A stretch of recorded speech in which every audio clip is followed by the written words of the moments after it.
One last thing to do on our service here is, let's see what I can see here. There we go. We've got a steering shaft column that runs up through this housing here. It needs to be lubricated. You need to lubricate that every year. If you don't do it every year, your steering wheel seize up. So the grease nipple is down the side here, right there.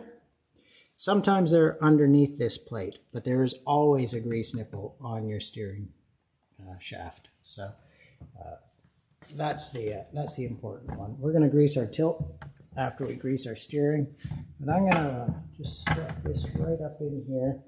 So let's zoom right out so you can see what I'm looking at here. I think they call this an establishing shot.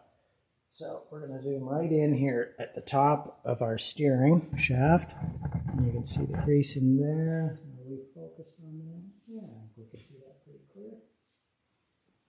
Let's see how this works. I'm going to go around the other side. I'm going to pump some grease in, and we'll see how much water squeezes out of that for you.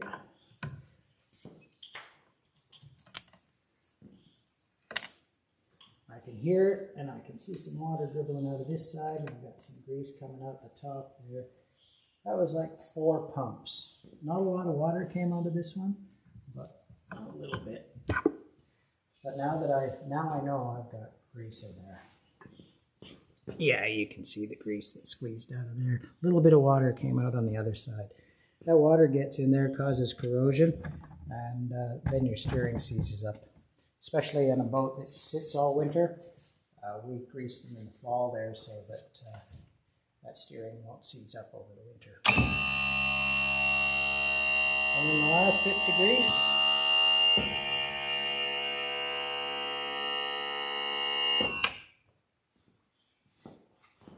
Let's put this down. Turn that off. Is on the very front of the motor. There are, can you see them there? Yeah, there's 2 grease nipples, which are really easy to see from inside the boat. And they grease your tilt tube there so that it tilts up and down. Other points to grease on these Yamahas and all your motors is just down in here on your shift linkage. You want to put a bit of fresh grease in here on your slide for your neutral shutoff. Your neutral switch. I also check these nuts on the cables, make sure they're tight. I see them loose quite often. That wears out the threads in the connector and they fall apart. Make sure these are actually seals on your steering or on your shift and throttle shaft, shift and throttle cables. These seals need to be in place as well. There's one slides off. They'll often slide right off like that. They have to be in place as well to keep all the garbage from getting up inside your cables and causing damage. So sorry I'm moving the camera around so much, just trying to make sure you see what I see. And that's it for grease. So grease your steering, grease your tilt, grease your linkages. I think that's got us covered.